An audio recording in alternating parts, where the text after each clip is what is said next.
Imagine treating the most relaxing, quietest part of your weekend, say. Just watching a fish swim back and forth in a glass tank with the exact same microscopic, stress-inducing rigor as a massive corporate software rollout. Right. It sounds exhausting. Totally exhausting. You don't just feed the fish, you log the feed. Oh, wow. Yeah, you don't just watch a plant grow, you track its developmental milestones in a literal database. Like a spreadsheet for a fern. Exactly. And today we are opening the diary of a man who has done exactly that for well over a decade. Welcome to today's deep dive. We're exploring the truly wild intersection of meticulous system-level thinking and organic, unpredictable hobbies. It is a complete inversion of how most of us operate, you know? Yeah, for sure. We usually build this massive firewall between our structured work lives and our chaotic, messy personal lives. Right. Keep them totally separate. But to explore what happens when you completely demolish that firewall, we are looking at a very specific, incredibly detailed piece of writing today. Our sole source for today is a blog post. It's dated March 21st, 2026, from a site called qianmeng.org. Which is a fascinating site, by the way. Oh, it really is. The author goes by the name Eng, and in his own bio, he describes himself as an old software plumber. I love that phrase, software plumber. Right. It's so evocative. And when you read his stuff, you can instantly feel that hardcore tech background bleeding into, like, every single sentence, regardless of the topic. Yeah, the framing is always highly analytical. Okay, let's unpack this. The specific entry we are looking at today is titled Notes on Fishkeeping Part 213.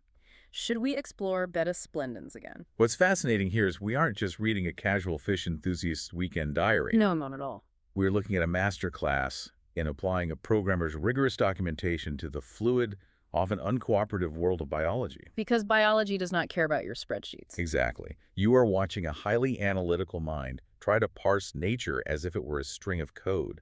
And to really understand the gravity of this specific post, where Aang is just, standing in his living room after a long weekend holiday, staring at an empty fish tank, trying to figure out what to put in it. The empty tank dilemma. Right. But to understand that, we first have to understand the staggering discipline of the person looking at that tank. I spent some time digging through the sidebar of his site. But the archives. The archives are insane. The sheer volume of data he has published is difficult to wrap your head around. Staggering almost undersells it, I think. Yeah. His public archive dates all the way back to 2011. 2011. Yeah, and the consistency, it basically defies human nature. Let's look at the raw output. In 2023, he published 730 posts. Okay. In 2024, he published 732 posts. Wait. And then in 2025, he was back to 730 posts. I mean, if you do the math on that, it is exactly 2 posts a day, every single day, leap years included. The man simply does not miss. Never. And it's not just a repository for tech jargon either. Sure. The variety of his tags covers almost every facet of human experience. It really does. Like, he has extensive posts about FLOSS, which stands for Free Libra and open source software, basically the philosophy that software code should be transparent and free for anyone to tinker with. Classic programmer stuff. Right. And he's got notes on Haskell programming, part 88. Oh, Haskell. Yeah. And for those who don't know, Haskell is this notoriously complex, highly mathematical programming language that demands absolute logical purity. It is not for the faint of heart. Not at all. He does deep dives into MediaTek Wi-Fi 7, getting into the literal invisible radio waves of hardware networking. But then living right next to all that hard tech, he has notes on gardening, part 842.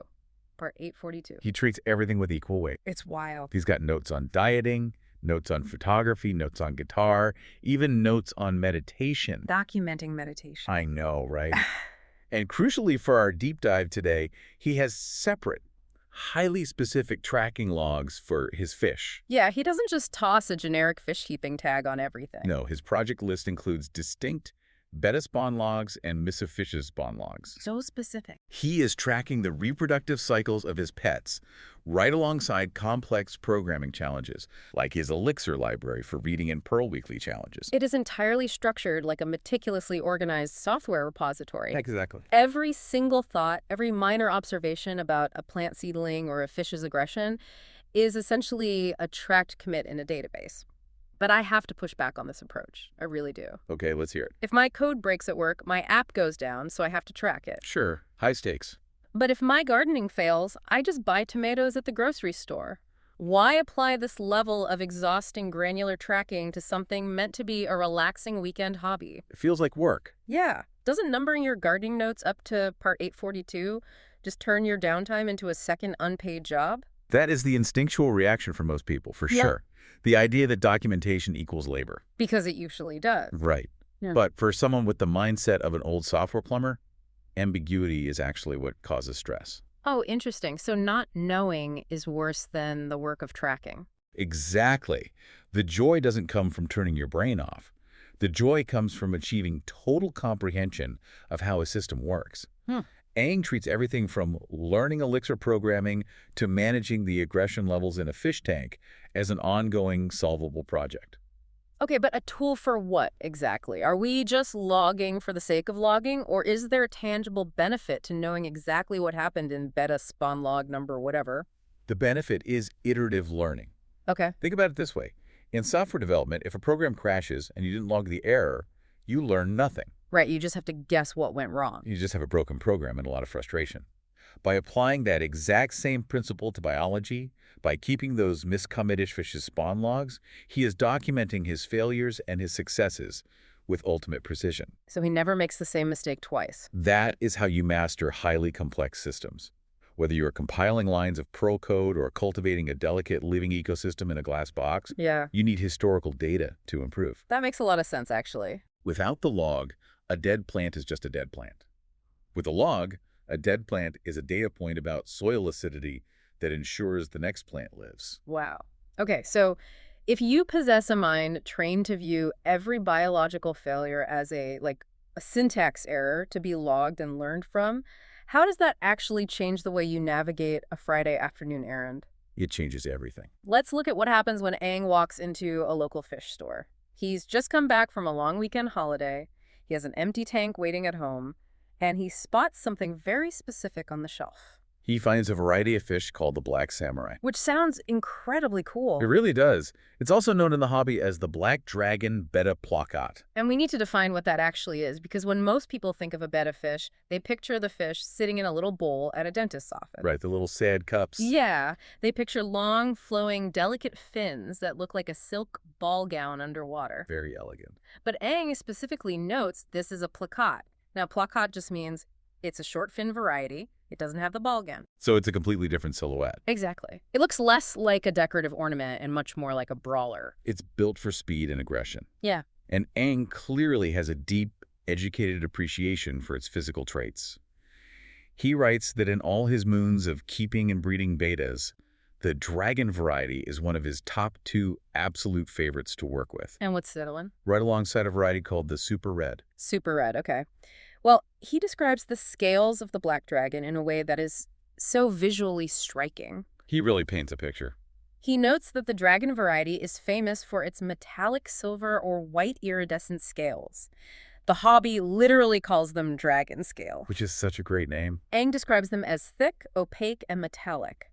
When I read that description, combined with the short-finned, plakat body shape, I instantly pictured this tiny aquatic knight wearing custom-fitted plate armor. Oh, that's a perfect analogy. Plate armor. It's a massive contrast to a standard fish, where you usually picture slightly translucent, fragile, overlapping scales. Right, you can almost see through them. Exactly. But Aang is describing a creature that sounds like it was forged in a tiny underwater blacksmith shop. And that striking appearance, that thick, opaque armor, doesn't just spontaneously generate in a pet store tank. Right, it takes work. Aang points out that these metallic features are probably the best example of exceptional quality crossbreeding in the hobby. Okay. Specifically, they're the result of crossing the domestic Betta splendens, your standard aquarium Betta, with wild species like the Betta mahakiensis. Here's where it gets really interesting, because I look at the idea of crossbreeding and I naturally think of it like mixing paint. Like primary colors. Yeah, you take a blue fish, you take a red fish, you put them in a tank, and boom, you get a purple fish. If only it were that simple. Right, it sounds like a neat, predictable formula, but nature is incredibly messy, isn't it? Very messy. Aang himself explicitly notes that while his super reds took off beautifully in his past breeding logs, his previous attempts to breed black dragons with local pairs many moons ago completely failed. Just a total wash. It didn't work at all. If we connect this to the bigger picture, this messy reality is exactly why Ang appreciates this genetic crossbreeding, the same way a programmer appreciates elegant, highly complex code. How so? Let's look at the biological mechanism through his lens. In software, if you try to merge a massive legacy code base with a highly customized modern code base, you are going to get merge conflicts. Oh, right. The systems will clash. Because they weren't built to talk to each other? Precisely.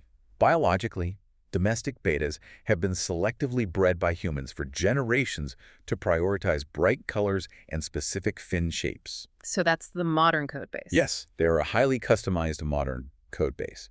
Wild bettas, like the macaensis, have evolved in entirely different environments, Like out in nature. often in muddy, brackish swamps. They evolved to prioritize survival, camouflage, and disease resistance. Okay, so that is your legacy code base. Exactly. When you combine them to get those thick, metallic dragon scales, Yeah. those genetic instructions inevitably clash. So you might successfully breed a fish that inherits the thick, opaque armor, but it might also inherit recessive traits that make its immune system completely useless. Or it might just be sterile. Oh, wow. The variables are raw and unpredictable. You are trying to engineer a very specific, highly complex biological outcome. It's like rolling the dice with genetics. And Ang fully understands and accepts that when you merge those two distinct genetic lines, sometimes the code literally fails to compile. The super reds compiled perfectly for him in the past, Right.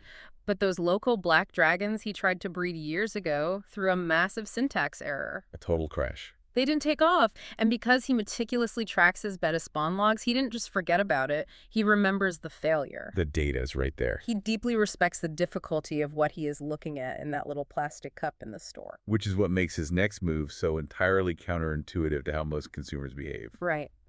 Let's set the scene. He is standing in the fish store. He is looking at these Black Samurai Bettas. The ones he loves. He has already stated this is one of his top 2 favorite varieties.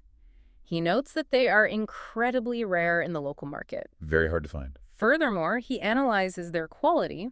He estimates they are probably B grade at best, meaning they aren't flawless show quality specimens. Right.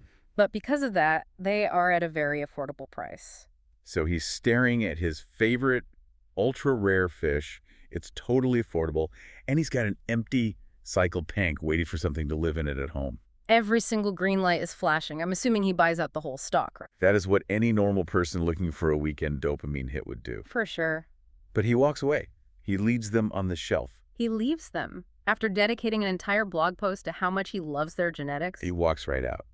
Yeah. And his reasoning perfectly encapsulates the absolute core of the software plumber logic. What does he say? In his post, he writes, "Unfortunately, without a female betta fish available, I decided to skip them for now.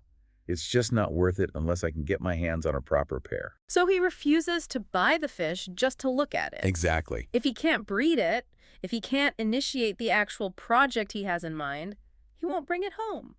This raises an important question about discipline, impulse control, and how we manage our resources. Because it's so easy to just buy the thing. Oh, absolutely. Yeah. Let's look at this decision through the concept of software dependencies. Okay, dependencies. In engineering, if you want to run a specific complex program, you need certain libraries, frameworks, or operating systems installed first. Those are your dependencies. Like trying to run a brand new graphics-heavy video game on a 15-year-old laptop. Great example. It doesn't matter if you bought the game on sale. If the laptop doesn't have the required graphics card, the game simply will not execute. Exactly. You wouldn't install the game anyway just to let the files sit on your hard drive taking up memory. No, that would be pointless. Ang is looking at a B-grade male black dragon betta. But his goal isn't just to own a fish. His goal is to run a breeding project. The project is the point. The biological dependency required to make this a viable project is a female betta to create a proper pair. And the store didn't have one. The store doesn't have the female. The core dependency is missing.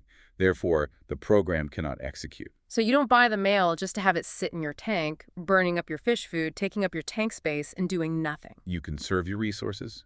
You protect your time, your tank space, and your mental energy until the exact right conditions are met. That is real discipline. He even ends the post by saying, "If the right opportunity comes along with a solid pair, I'll definitely explore this project again in the future." So calm about it. He is perfectly content to leave the tank empty rather than force a flawed execution. So, what does this all mean when we pull back from the fish tank and look at the bigger picture?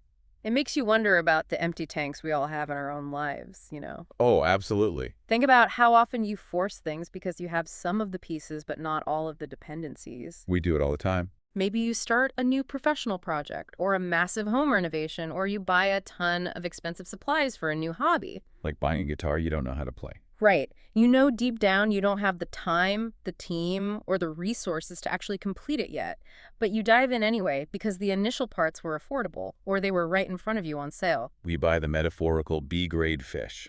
We buy the B-grade fish and then the project stalls. It fails to take off, just like Aang's early attempts with the black dragons years ago. Yep. What Aang demonstrates here, standing in a local pet store, is the incredible quiet discipline to know when to hold out, to not execute a project with missing pieces, even when the temptation is staring you right in the face. It is a profound level of self-awareness, driven entirely by his habit of documenting his past. Let's quickly synthesize what we've unpacked today.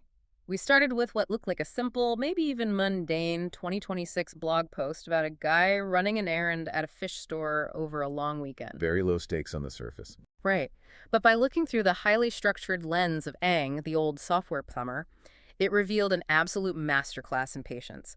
We explored the fascinating intersection of analytical tracking and organic hobbies, proving that documenting nature doesn't necessarily ruin its beauty. Not at all. If you have the right mindset, it actually deepens your understanding of its profound complexity. We learned about the clashing genetic code of wild and domestic crossbreeding. The legacy and modern code bases. Exactly. And finally, we saw the incredible discipline it takes to walk away when the variables just aren't right. Before we sign off, I want to leave you with a final thought to mull over. Think about Aang's massive archive one more time. It's so big. Think about those 842 parts of his gardening notes, or the 213 parts on fishkeeping. What if you treated your own minor daily routines with this level of ongoing, numbered documentation? That's a wild thought. What if you logged your weekend walks, your attempts at baking, or your financial impulses with the exact same rigor a software engineer logs code? What hidden, recurring patterns of success or failure in your own life might you suddenly be able to see? It really makes you wonder how many syntax errors we are blindly repeating in our own lives year after year just because we aren't writing them down. Right. Thank you so much for joining us on this deep dive into the archives of qianmeng.org.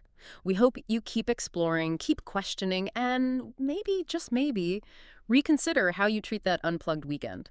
Because sometimes the most organic, chaotic ports of our lives are the ones that benefit the absolute most from a little bit of disciplined observation. Catch you next time.